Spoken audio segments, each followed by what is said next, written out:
Jemaat Tuhan, kita masuk dalam pemberitaan firman.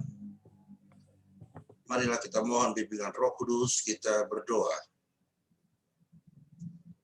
Bapa di surga, Engkau yang memperkenankan kami untuk saat ini beribadah dalam persekutuan umat-Mu.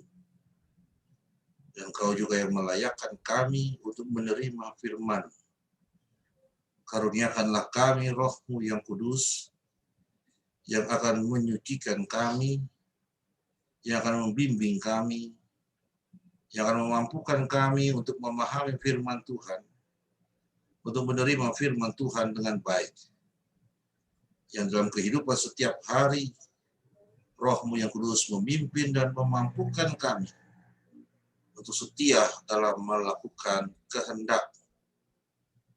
Bimbinglah kami ya Tuhan, dengan hikmat-Mu, dengan kuat kuasa Roh-Mu yang kudus. Dalam nama Yesus Kristus kami berdoa. Amin. Jemaat Tuhan, marilah kita menerima firman Tuhan melalui pembacaan Alkitab Hosiana.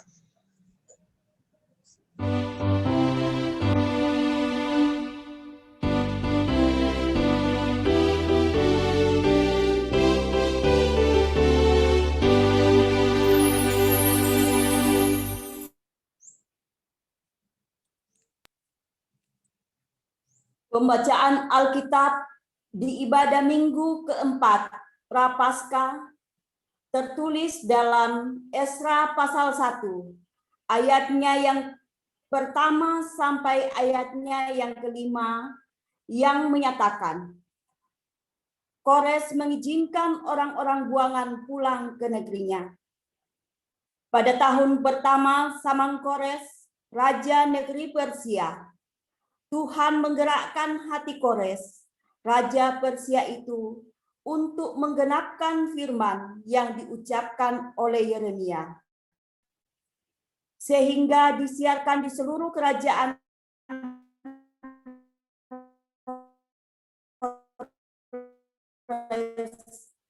Kores, Raja Persia. Segala kerajaan di bumi telah dikaruniakan kepadaku oleh Tuhan, Allah semesta langit. Ia menugaskan aku untuk mendirikan rumah baginya di Yerusalem yang terletak di Yehuda. Siapa di antara kamu termasuk umatnya, Allahnya menyertainya, biarlah ia berangkat pulang ke Yerusalem yang terletak di Yehuda dan mendirikan rumah Tuhan, Allah Israel, yakni Allah yang diam di Yerusalem. Dan setiap orang yang tertinggal dimanapun ia ada sebagai pendatang harus disokong oleh penduduk setempat dengan perak dan emas, harta benda, dan ternak, di samping persembahan sukarela bagi rumah Allah yang ada di Yerusalem. Maka berkemaslah kepala-kepala kaum keluarga, orang Yehuda dan orang Benyamin, serta para imam dan orang-orang Lewi, yakni setiap orang yang hatinya digerakkan Allah untuk berangkat pulang dan mendirikan rumah Tuhan yang ada di Yerusalem. Demikianlah pembacaan Alkitab. Hendaklah sabda Tuhan dengan segala kekayaannya menetap di antara kamu, dan ucaplah syukur kepada Allah.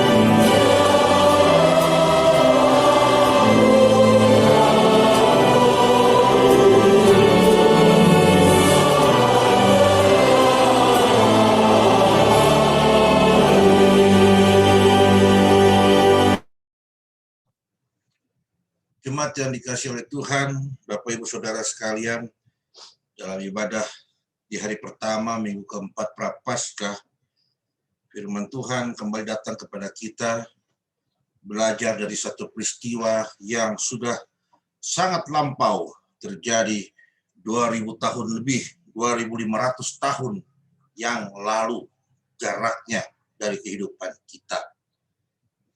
Firman Tuhan mengajak kita untuk belajar daripada sejarah atau kisah yang terjadi 2500 tahun yang lalu untuk mengatakan bahwa Allah tidak pernah berhenti berkarya dalam kehidupan di dunia. Untuk mengatakan bahwa Allah tidak pernah putus dalam bekerja di tengah-tengah dunia. Dan yang berikutnya bahwa Allah bisa memakai siapa saja untuk menjadi alatnya.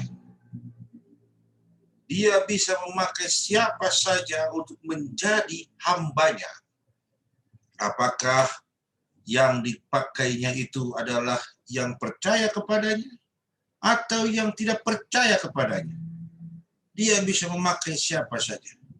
Karena kendali pada dia adalah Sang Pencipta, Allah Sang Penguasa. Jadi tidak pusing, mau kamu percaya, mau tidak percaya, mau kamu mengasihi, mau kamu tidak mengasihi. Tapi Allah punya kuasa untuk mengendalikan secara langsung setiap ciptaannya untuk melakukan pekerjaan dan karyanya di dunia. Termasuk yang saat ini dikatakan dalam kisah yang baru kita baca penggalannya, Kores, Raja Persia. Bukan orang percaya, bukan bagian daripada umat Allah, umat Israel, tidak menyembah Allah Yahweh, menyembah, tapi hanya menyembah Yahweh sebagai salah satu Allah. Dan masih banyak Allah-Allah yang lain. Tapi Tuhan memakai dia untuk melakukan pekerjaan Tuhan, rencana Tuhan. Bahkan dalam Yesaya pasal 45 ayat pertama itu sangat lebih jelas lagi itu. Inilah kalau Yesaya 45 ayat pertama, beginilah firman Tuhan, inilah firmanku kepada orang yang kuurapi, kepada Kores yang tangan kanannya kupegang, supaya aku menundukkan bangsa-bangsa di depannya dan melucuti raja-raja. Nih, Bapak Ibu Saudara jemaat, Kores itu diurapi. Diurapi artinya adalah dia Mesias. Dalam bahasa Ibrani Mesias, dalam bahasa Yunani Kristus. Artinya yang diurapi. Diurapi itu simbol dia menerima kuasa Tuhan. Dia menerima hikmat Tuhan. Dia menerima kekuatan Tuhan, itu diurapi. Terlepas apa keyakinan Kores, tidak penting. Tidak menjadi penting bagi Tuhan untuk tidak memakai dia. Untuk memakai itu tidak memakai dia. Tuhan bisa memakai dia meskipun dia tidak percaya kepada Tuhan sebagai satu-satunya Allah. Firman Tuhan menjadi kesaksian bagi kita saat ini bahwa Tuhan bisa memakai siapa saja untuk menjadi alatnya. Dalam Ezra pasal 1 dikatakan pertama Tuhan memakai Kores untuk membuka jalan bagi umat Allah, orang-orang Yehuda kembali ke Yerusalem. Lalu kemudian Tuhan memakai umatnya, orang-orang Yehuda yang kembali ke Yerusalem untuk apa? Semuanya kalau dikatakan lihat pada dari ayat 2, ayat 3, ayat 4, ayat 5. Bapak Ibu Saudara jemaat perhatikan. 2, 3, 4, 5. Perhatikan. 2, 3, 4, 5. Di setiap kalimat terakhir, di setiap ayat 2, 3, 4, 5 ini, selalu ada kalimat mendirikan rumah baginya di Yerusalem. Ayat 3, mendirikan rumah Tuhan Allah Israel, yakni Allah yang diam di Yerusalem. Ayat 4, persembahan sukarela bagi rumah Allah yang ada di Yerusalem. Ayat 5. Digerakkan Allah untuk berangkat pulang dan mendirikan rumah Tuhan yang ada di Yerusalem. Orang Israel, umat Yehuda, digerakkan Allah untuk berangkat pulang, mendirikan rumah Tuhan yang ada di Israel. Siapa yang mendirikannya? Orang Yehuda.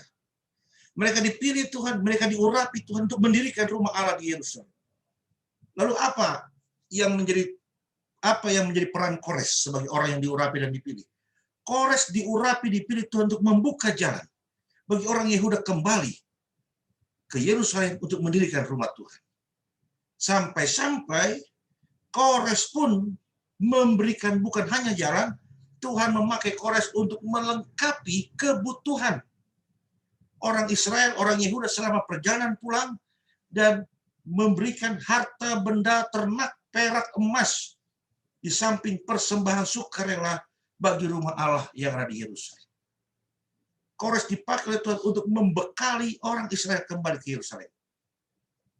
Semuanya dipakai oleh Tuhan. Tujuannya apa? Tujuannya untuk mendirikan rumah Allah di Yerusalem.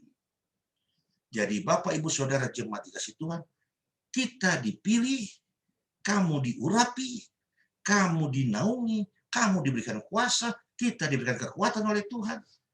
Itu untuk mendirikan rumah Allah.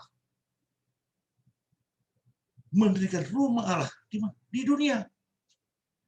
Itulah makna daripada mendirikan rumah Allah di Yerusalem. Sejajar dengan doa Bapa kami. Datanglah kerajaanmu, jadilah kehendakmu di bumi seperti di surga.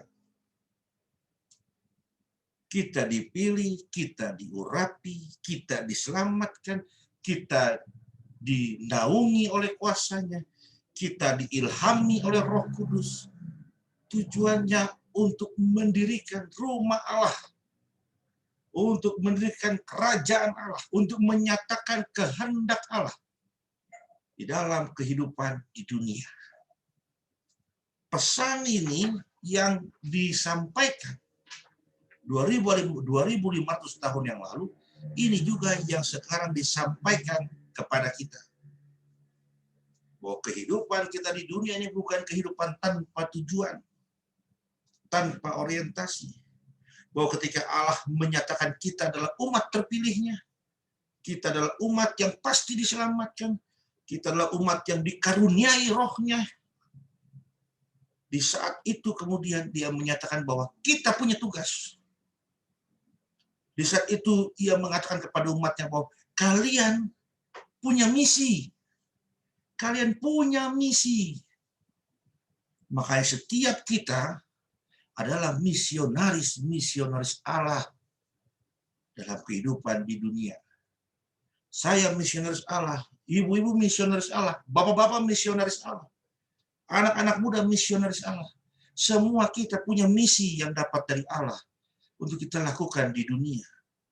Bukan hanya orang Israel, bukan hanya Kores yang diurapi dan dipilih, tapi kita pun diurapi dan dipilih karena kita punya misi yang kita peroleh dari Allah. Jadi Bapak, Ibu, Saudara, dikasih Tuhan, jemaat Tuhan, setiap kita itu adalah misionaris Allah. Makanya GPIB sejak 30-40 tahun yang lalu sudah mengatakan, 50 tahun lalu sudah mengatakan bahwa GPIB mengaku dia ada karena Allah yang memanggil dan mengutus. Oleh sebab itu GPIB berkata bahwa GPIB adalah gereja yang misioner. Gereja yang misioner. Tanpa ada panggilan dan pengutusan Allah tidak ada GPIB. Tidak ada gereja. Kita sebagai bagian dari gereja pun demikian. Ketika gereja kita adalah gereja misioner, maka kita ini adalah misionaris. Setiap kita misionaris. Apa tugas dan peran kita sebagai misionaris? Nyatakan kehendak Allah.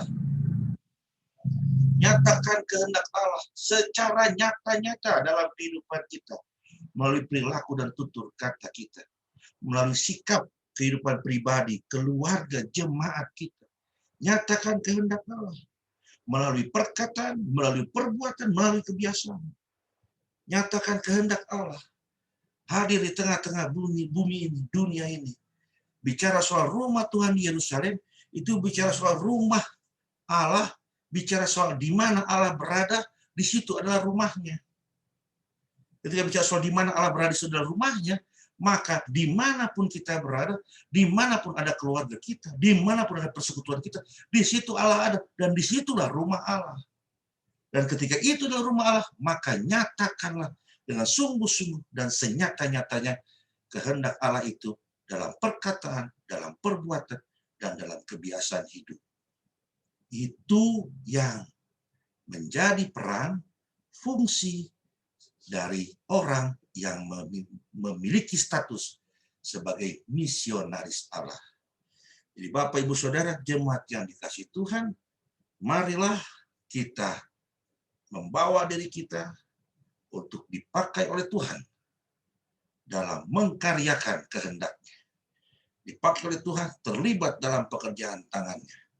Menyatakan kehadiran Allah melalui perilaku, perkataan, dan kehidupan kita. Keluarga kita, dan persekutuan. Jadi terang, jadi berkat, dan membawa damai sejahtera. Inilah kita, misionaris Allah. Dan inilah kita bagian dari gereja misioner. Tuhan Yesus memberkati. Amin.